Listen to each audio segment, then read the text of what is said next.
আমি সবাইকে স্মারক শুনেছি জানাচ্ছি। স্মরণ আকাশে নীল গগনে মা এসেছেন দুর্গাঙ্গনে।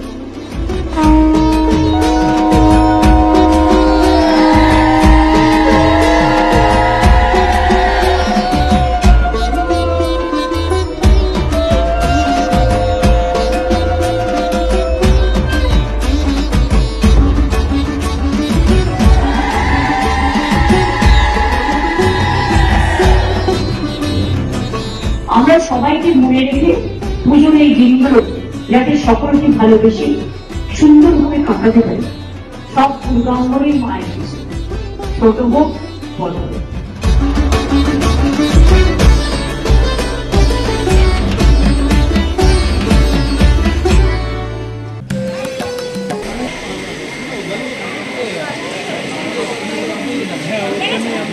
ঠিক আছে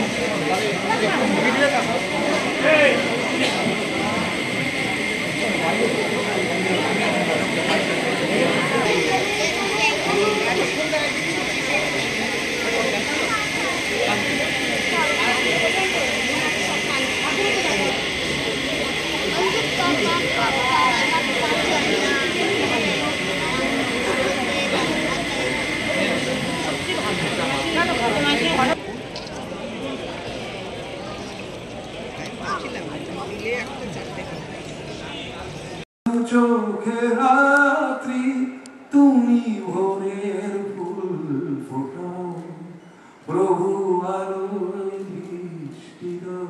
এবার তো আমি গেয়েছি, সেকেন্ডটা ভুলে গেছি সঙ্গে সঙ্গে। তোমার ভয় বাণী ঘোচাবে শঙ্কা, একটা হাততালি দিন, মনে রেখেছি কি হবে। জানি না পথের দিশা, তুমি আলোয় পথ দেখাও প্রভু আলোয় দৃষ্টি দাও। কন্টিনিউয়াস দাঁড়াতে হয়েছে, ভিজতে হয়েছে, কেউ বা সেজে গুজে দাঁড়িয়ে আহ্বান করছেন আমাকে না, সবাইকে, মা দুর্গাকে। কেউ বা পাখা নিয়ে হাতে, কেউ বা ঢোল নিয়ে, কেউ বা করতাল নিয়ে, কেউ বা নানা রকম নৃত্যের ভঙ্গিমায়, সঙ্গীতের ভঙ্গিমায়।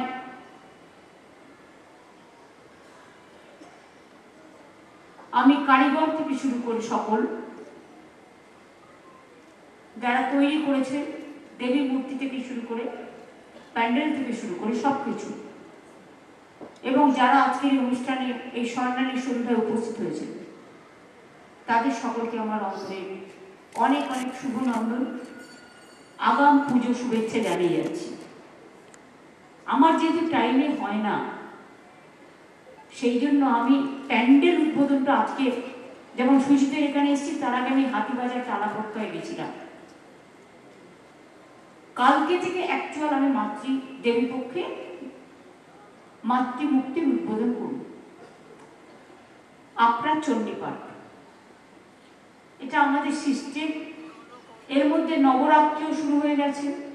একটা পুরনো পিয়ানো আছে, নচি বাজাচ্ছিল, আমারও পড়ানো যাহা চাই, বাজাতে বাজাতে মাঝেরটা ভুলে গেছে, এবার ওখানে মাঝেরটা বাজিয়ে দিলাম।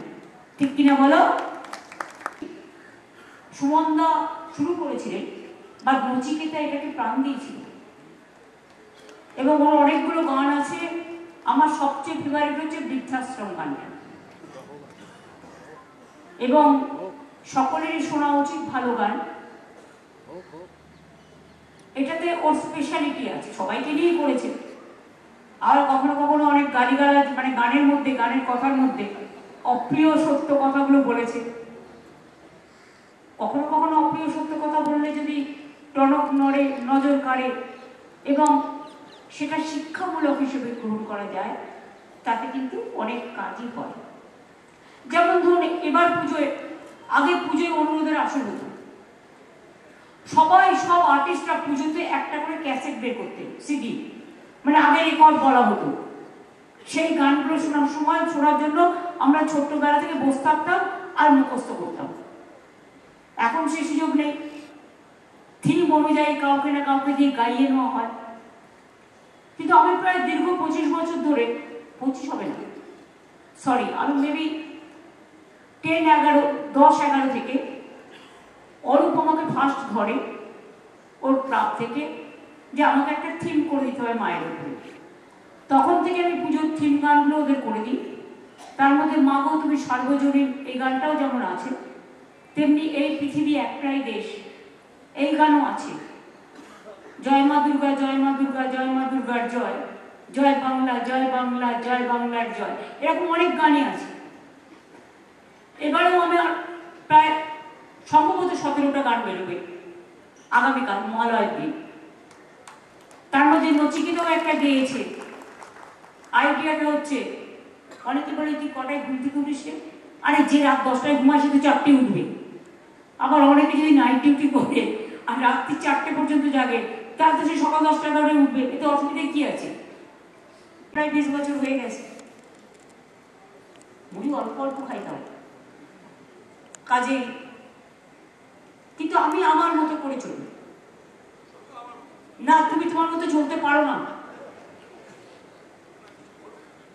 কেউ কিছু বলবে না তোমায়।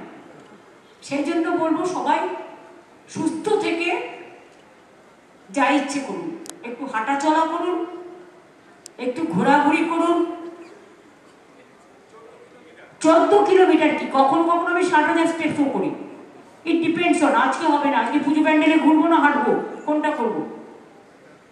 যেদিন সময় থাকে সেদিন করি, যেদিন সময় থাকে না সেদিন 30-35-এ আটকে যায়। পুজো কদিন তো একটু কম হবে, কি ভাববে? আমি প্রাণায়ামও করি, আমি আরবিক এক্সারসাইজও করি। সকালবেলা আমি নিজের জন্য 1 ঘন্টা রাখি। সকালবেলা ঘুম থেকে উঠে এক্সারসাইজটা করে তারপরে আমি ঠাকুরকে জল দিয়ে তারপরে আমি আমার কাজ শুরু করি, চা খাই পরে। কিচ্ছু না, এগুলো ছোটখাটো কাজ, কিন্তু তাতে শরীরটা ভালো থাকে।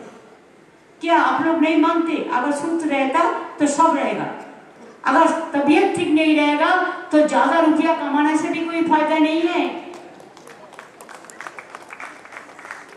अगर तबीयत ठीक रहेगा तो सब कुछ मिलेगा, तबीयत ठीक नहीं रहेगा तो दिल ठीक नहीं रहेगा, ठीक है ना? तो इसी के लिए दिल भी ठीक रखना है, तबीयत भी ठीक रखना है, और साथ साथ में काम भी करना है। और पूजा का टाइम में जो मर्जी खा लो, कोई बात नहीं है। उसका बाद फिर अपना अपना काम आपका मर्जी से शुरू करो, कि उसका बाद दिवाली है, लक्ष्मी पूजा है, তারপরে নবরাত্রিতে তো এমনিতেই তাদের লিমিটেড খাওয়া। কাজে যার যার আপনার আপনার নিজের মতো ভালো থাকুন, সুস্থ থাকুন। এই কথাটা বারবার বলছি, কারণ সুস্থতা অনেক রকম হয়। ব্রেনের সুস্থতা, মনের সুস্থতা, হার্টের সুস্থতা, অন্যান্য অঙ্গ যেগুলো আছে সুস্থতা, মানসিক সুস্থতা, স্ট্রেস কমানো, অনেক কিছু আছে যেটা করলে, স্বাস্থ্য থাকলে সম্পদ আসবে। স্বাস্থ্য হচ্ছে হেলথ ইজ আওয়ার ওয়েলথ। স্বাস্থ্য না থাকলে